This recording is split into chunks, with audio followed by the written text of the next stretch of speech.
Hello everybody, this is Digraj Singh Rajput. Welcome to social school. इस video में हम क्या पढ़ने वाले हैं? इस वीडियो में हम पढ़ेंगे नॉन कन्वेंशनल एनर्जी सोर्स के बारे में।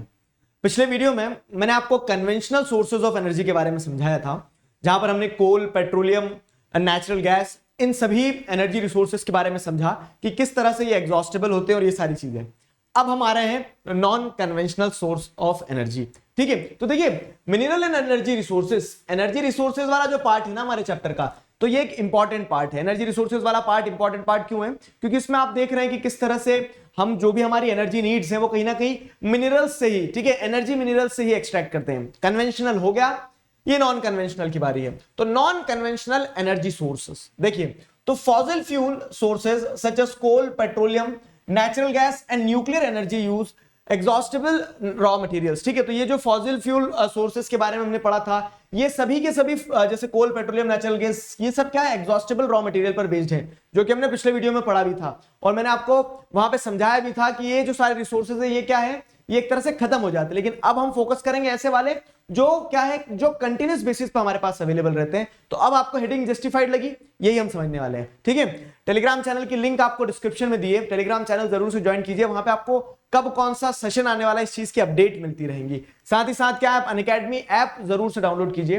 अनअकैडमी ऐप पर आपको ढेरों एक्साइटिंग फीचर्स मिलेंगे। ठीक है, तो इन ढेरों एक्साइटिंग फीचर्स में स्पेशल क्लास होती है, नोट्स आप डाउनलोड कर सकते हैं, सारी चीजें आपको अनअकैडमी ऐप पर बहुत आसानी से मिल जाएगी। All what you are required to do is to just use the code DIGRAJ Digraj. ठीक है, इस कोड की मदद से आप सारे फीचर्स को एक्सप्लोर कर सकते हैं।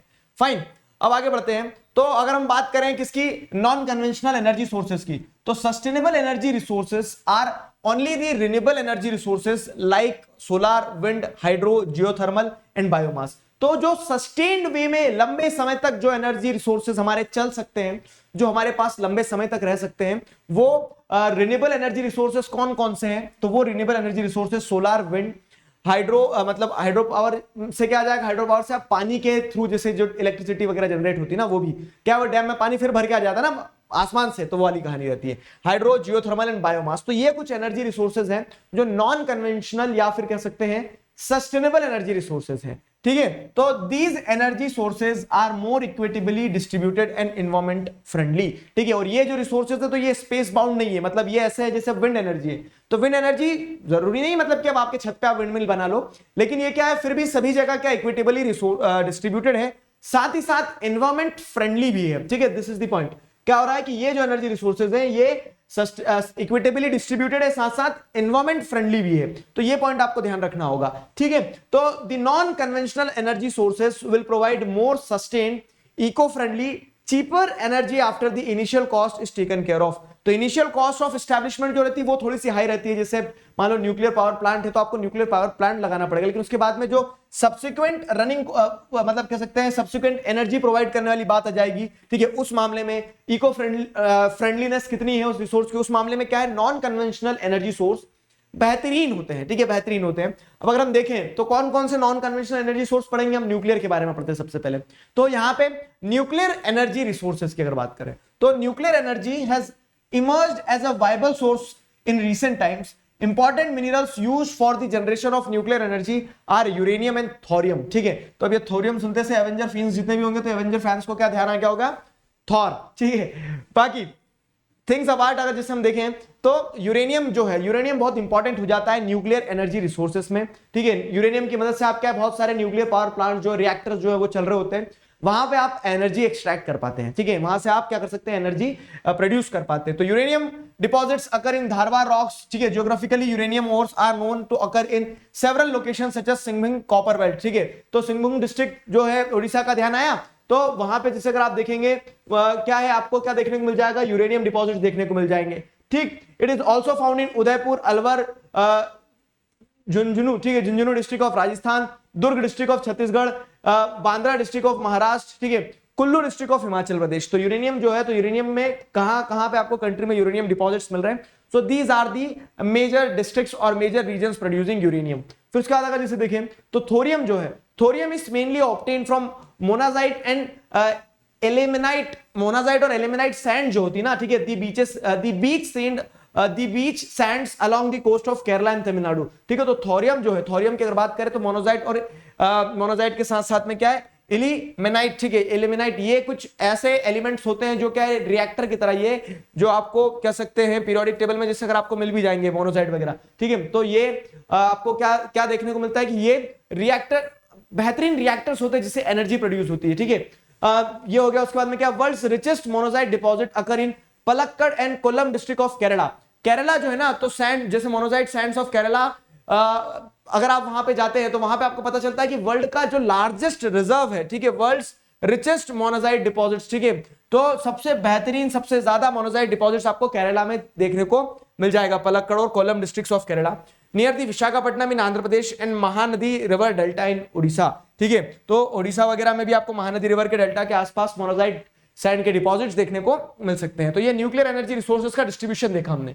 वैसे अगर न्यूक्लियर एनर्जी का कह सकते हैं डेवलपमेंट क्या रहा सब्सिक्वेंटली, तो अगर आप समझेंगे तो एटॉमिक एनर्जी कमीशन जो कि इंडिया में 1948 में स्टैब्लिश किया गया था, इस एटॉमिक एनर्जी कमीशन के कह सकते हैं स्टैब्लिशमेंट के साथ ही आप क्या देखेंगे कि इंडिया का न्यूक्लियर प्रोग्राम स्टार्ट हो गया था, ठीक है। Progress could be made only after the establishment of atomic energy institute at Trombay, Trombay is near Bombay, ठीक है, Trombay in 1954 which was renamed as Bhabha atomic research centre in 1967, ठीक है। तो यहां से आप जैसे आपको क्या एसेंस मिला है कि एटॉमिक एनर्जी कमीशन को स्टैब्लिश कर दिया गया था, फिर उसके बाद में इंस्टीट्यूट्स वगैरह स्टैब्लिश किए गए जिसका रीनेम कर दिया गया रिसर्च सेंटर को क्या, Bhabha atomic research centre in 1967। यहां से आप क्या देखेंगे तो एटॉमिक एनर्जी में और प्रोग्रेस आपको देखने को मिलती है, एटॉमिक एनर्जी डेवलपमेंट में इंडिया में आपको और प्रोग्रेस देखने को मिलती है। The important nuclear power projects are Tarapur Maharashtra, ठीक है, रवट भाटा नियर कोटा, ठीक है, राजस्थान हो गया, कलापक्कम तमिलनाडु, नरोरा उत्तर प्रदेश, कैगा कर्नाटक एंड काकरापारा गुजरात। तो ये क्या है, ये इंपॉर्टेंट न्यूक्लियर पावर प्रोजेक्ट्स है। ये इंपॉर्टेंट न्यूक्लियर पावर प्रोजेक्ट्स में आपको डेवलपमेंट देखने को मिल जाएगा, ठीक है। इन न्यूक्लियर पावर प्लांट्स में आपको सब्सिक्वेंटली क्या देखने को मिलेगा, न्यूक्लियर एनर्जी जो है वो बेहतरीन तरह से प्रोड्यूस हो रही है वो देखने को मिल जाएगा। तो एक non conventional source of energy आपने न्यूक्लियर एनर्जी पढ़ लिया। दूसरा आता है सोलर एनर्जी। सोलर एनर्जी मतलब क्या है, सूर्य, ठीक है, सूर्य का रथ, जिसका रथ अतक चलता, ठीक है, नहीं रुकता नहीं थकता, उस टाइप से सूर्य जो है ना, तो वो अपनी सोलर इंसुलेशन तो कंटिन्यूअसली देता रहता है। तो वो सोलर इंसुलेशन का इस्तेमाल करके जब आप एनर्जी बनाते हैं तो वो क्या कहलाती है, वो सोलर एनर्जी कहलाती है, वो सोलर एनर्जी कहलाती है। तो sun rays tapped in photovoltaic cells can be converted into energy known as solar energy, ठीक है। तो यहां पे आपको समझ में आया क्या हो जाएगा, सोलर एनर्जी में क्या हो जाएगा, sun rays tapped in photovoltaic cells can be converted into energy known as solar energy. Two effective processes considered to be very effective to tap solar energy are photovoltaics and solar thermal technology, ठीक है। यहां पे अगर आप जैसे एक चीज और देखेंगे तो क्या है, दो इफेक्टिव प्रोसेसेस जिससे आप सोलर एनर्जी को कन्वर्ट कर सकते हो, तो एक तो फोटोवोल्टिक्स है और दूसरा solar thermal technology. Solar thermal technology में क्या होता है, बेसिकली आप फ्लूइड्स वगैरह को गर्मी देते हैं, ठीक है, और यहाँ पे फोटोवोल्टिक सेल्स जो रहते हैं तो वो इस तरह की प्लेट्स जो काम कर रही होती है वो, ठीक है। अब यहाँ पे वही बताया गया कि solar thermal technology has some relative advantages over all other renewable energy sources, ठीक है, नॉन रिन्यूएबल एनर्जी सोर्सेस। तो जितने भी नॉन रिन्यूएबल एनर्जी सोर्सेस है जैसे कोल पेट्रोलियम वगैरह, उसके ऊपर क्या एडवांटेज है, ठीक है, सोलर थर्मल एनर्जी का क्या, सोलर थर्मल टेक्नोलॉजी का क्या एडवांटेज रहता है, देखो, it is cost competitive, environment friendly and easy to construct, ठीक है। कॉस्ट कॉम्पिटिटिव है, जितना पैसा आप उधर वो रॉ मटेरियल लाने में खर्च करोगे, जैसे कोल बार बार लेना पड़ेगा आपको, पेट्रोलियम बार बार लेना पड़ेगा, यहाँ पे एक बार इंस्टॉलेशन है बस। इंस्टॉलेशन के बाद में क्या है, ये जो प्लेट्स रहती है सोलर प्लेट्स, फोटोवोल्टिक रेज, ठीक है, ये क्या करती रहती है, सोलर एनर्जी को कन्वर्ट करती रहती है इलेक्ट्रिसिटी में, ठीक है। It is cost competitive, environment friendly and easy to construct, ठीक है, आसानी से बनाया जा सकता है। Solar energy 7% more effective than the coal and और oil based plants and 10% more effective than nuclear plants, ठीक है। तो न्यूक्लियर प्लांट में भी बहुत सारी समस्याएं ऐसी रहती है, एक ऐसी समस्या रहती है कि रेडियो एक्टिव रहता है बहुत ज्यादा, ये वो चांसेस ऑफ एक्सीडेंट। बाकी ये सबसे बेहतरीन क्या मतलब, सूर्य जो है ना, सूर्य के आगे कौन चलेगा यार बताओ, ठीक है। तो इस तरह से सोलर एनर्जी का इस्तेमाल किया जाना चाहिए। It is cost competitive, environment friendly and easy to construct, this is the point. Moving ahead, uses की अगर बात की जाए, ठीक है, तो यूजेस की अगर बात की जाए तो आपको इस्तेमाल क्या देखने को मिलता है, it is generally used more in appliances like heater, crop dryers, ठीक है, कुकर्स एक्सेट्रा। अब सोलर एनर्जी का इस्तेमाल कहां किया जाता है, तो जैसे आप देखते हैं इलेक्ट्रिसिटी तो घर में बनाई जा रही है, वो तो एक चीज है ही है, उसी के साथ साथ क्या है, अप्लायंसेस जैसे हीटर हो गया, क्रॉप ड्रायर समझते हैं, क्रॉप ड्रायर्स मतलब क्या होता है कि क्रॉप भर के रखते हैं ना कुछ कुछ उसमें जहां पे क्रॉप स्टोर की जाती है, तो क्रॉप मॉइस्चर के कारण खराब ना हो जाए, तो क्रॉप ड्रायर्स। अब क्या रहता है कि आप दूसरे और किसी तरह से आग जला के तो ड्राई कर नहीं सकते हो, क्रॉप ही जल जाएगी आपकी। तो इस तरह से हीट का इस्तेमाल किया जा सकता है सोलर एनर्जी की मदद से, ठीक है। तो क्रॉप ड्रायर्स में इस्तेमाल किया जाता है। In western part of India, the western part of India has greater potential for the development of solar energy in Gujarat and Rajasthan. ठीक है, तो वेस्टर्न पार्ट की अगर बात करें, ये वाला जो वेस्टर्न पार्ट है, वेस्टर्न पार्ट जो है तो यहाँ पे गुजरात राजस्थान, क्योंकि यहाँ पे क्या हो रहा है, सफिशिएंट अमाउंट में सनरेज आपको देखने को मिल जाती है, तो और मतलब सॉइल का उतना ज्यादा इस्तेमाल भी नहीं है, रन ऑफ कच्छ वाला एरिया हो गया, डेजर्ट एरिया हो गया, यहां पे आप इस्तेमाल कर सकते हैं किसका, यहां पे आप इस्तेमाल कर सकते हैं सोलर एनर्जी का। ठीक है, बेहतरीन तरह से। विंड एनर्जी पे आते हैं। विंड एनर्जी क्या होता है, तो हवा का इस्तेमाल। ठीक है, विंड एनर्जी का सिंपल सा लॉजिक है क्या, कि हवा जो है, ठीक है, विंड की काइनेटिक एनर्जी का इस्तेमाल करके आप क्या कर रहे हैं, ये जो विंड मिल्स होती है उन्हें रोटेट करते हैं, टरबाइंस को रोटेट करते हैं और उससे इलेक्ट्रिसिटी जनरेट कर लेते हैं। ठीक है, तो wind energy is absolutely pollution free, inexhaustible source of energy. चलती रहती है हवा तो, ठीक है, हवा कंटिन्यूसली चलती रहती थी। Mechanism of energy conversion from blowing wind is simple. ठीक है, जो मैकेनिज्म है वो बहुत सिंपल सा है। क्या मैकेनिज्म है, कि the kinetic energy of wind through turbines is converted into electrical energy. वो जो काइनेटिक एनर्जी है टरबाइंस की मदद से, क्या है, टरबाइन घूमती है तो वो एनर्जी में कन्वर्ट कर लेती है इलेक्ट्रिसिटी में। ठीक है, the permanent wind system such as trade winds, westerlies and seasonal wind like monsoon have been used as a source of energy. ठीक है, यहां पे आपको पॉइंट समझना होगा, permanent wind system such as trade winds, westerlies and seasonal winds like monsoon have been used. ठीक है, तो जो जो जिस तरह की हवा चलती है, ट्रेड विंड चलती है, जियोग्राफी में 11th में आपने पढ़ के आया, वेस्टर्लीज चलती है, ठीक है, मॉनसून विंड्स चलती है, जैसे in the beginning of monsoon, तो वो सारी हवाओं का, ठीक है, क्योंकि वेस्टर्न पार्ट जैसे आप देखोगे तो क्या है, वेस्टर्न घाट पे आपको जगह जगह क्या है, लाइन से बहुत सारी आपको विंडमिल्स देखने को मिल जाएगी। ठीक है, तो यहाँ पे हवा का इस्तेमाल किया जा रहा है एनर्जी बनाने के लिए। Beside these local winds, lands and sea breeze can also be used to produce electricity. India already has started generating wind energy in Rajasthan, Gujarat, Maharashtra and Karnataka. Favorable conditions for wind energy exist. ठीक है, तो यहाँ पे आपको क्या है, favourable condition देखने को मिल जाएगी विंड एनर्जी के कन्वर्जन के लिए। ठीक है, इस तरह के विंडमिल्स आपने देखे होंगे, पवन चक्की, हिंदी में क्या कहा जाता है, पवन चक्की कहा जाता है उसे। अगली चीज क्या है, tidal and wave energy.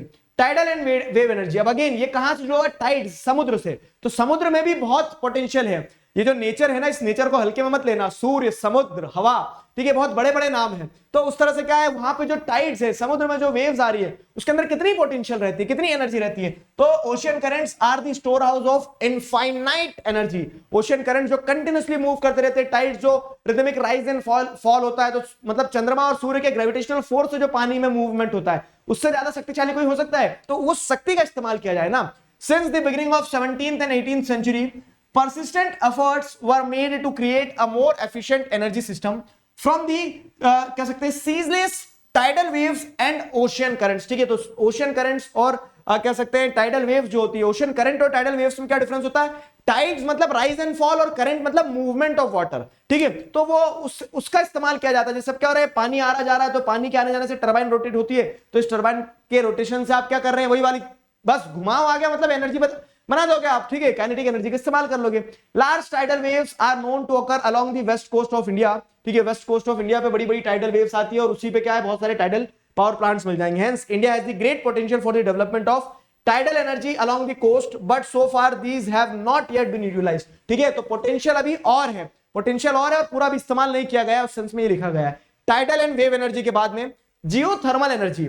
Geothermal energy क्या होता है, देखो, जियो मतलब क्या होता है, ज्योग्राफी के अलावा, जियो मतलब होता है, ठीक है, और जियो और रिलायंस के अलावा, यहां पे जियो का मतलब क्या होता है, अर्थ। ठीक है, अर्थ के अंदर क्या है, गर्मी। ठीक है, तो जो वो अर्थ के अंदर की गर्मी है ना, उससे जब आप एनर्जी बनाते हो तो वो जियोथर्मल एनर्जी कहलाता है। ठीक है, तो वो जियोथर्मल एनर्जी की कहानी क्या है, देखो, तो when the magma from the interior of earth comes out on the surface, ट्रेमेंडस heat is released. ठीक है, तो क्या होता है, जब मैग्मा जो है, तो when the magma from the interior of the earth comes out on the surface, tremendous heat is released। ठीक है, तो वो मैग्मा के अंदर से जब हीट रिलीज होती है, तो जिसमें मैंने आपको बताया, तो पेट्रोल को जब नेचुरल गैस बना सकती है तो कुछ भी कर सकती है, तो उसी सेंस में क्या होता है, this heat can be successfully tapped and converted into electrical energy.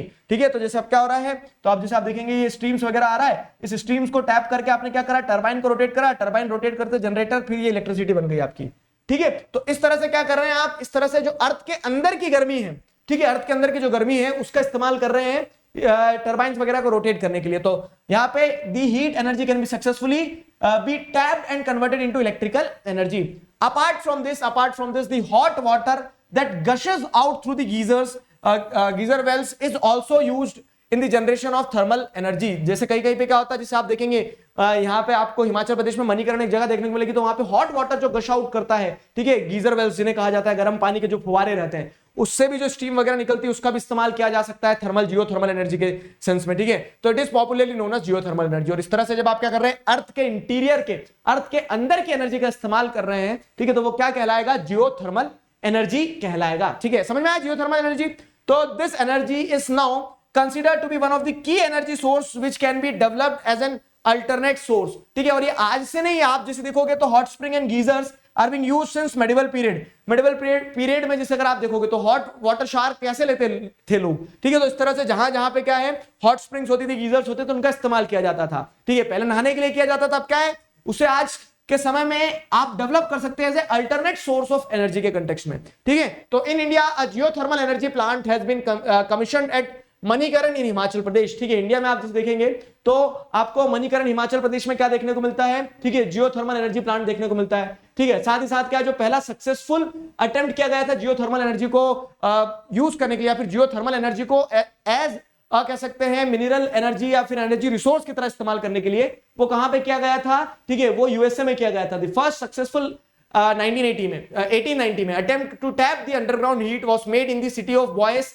Idaho, USA, where a hot water pipe network was built to give heat to the surrounding buildings. This plant is still working, ठीक है। तो पहले buildings को ठंडा area है ना, तो वहां पे गर्म रखने के लिए प्रयास किया गया था, और जो आज तक काम कर रहा है, ठीक है। तो ये हो गया। उसके बाद में क्या, non conventional sources of energy में आपने क्या क्या पढ़ लिया, आपने जियोथर्मल, टाइडल, न्यूक्लियर, सोलर, ये सारी एनर्जी पढ़ ली है। एक और एनर्जी जो है वो है बायो एनर्जी।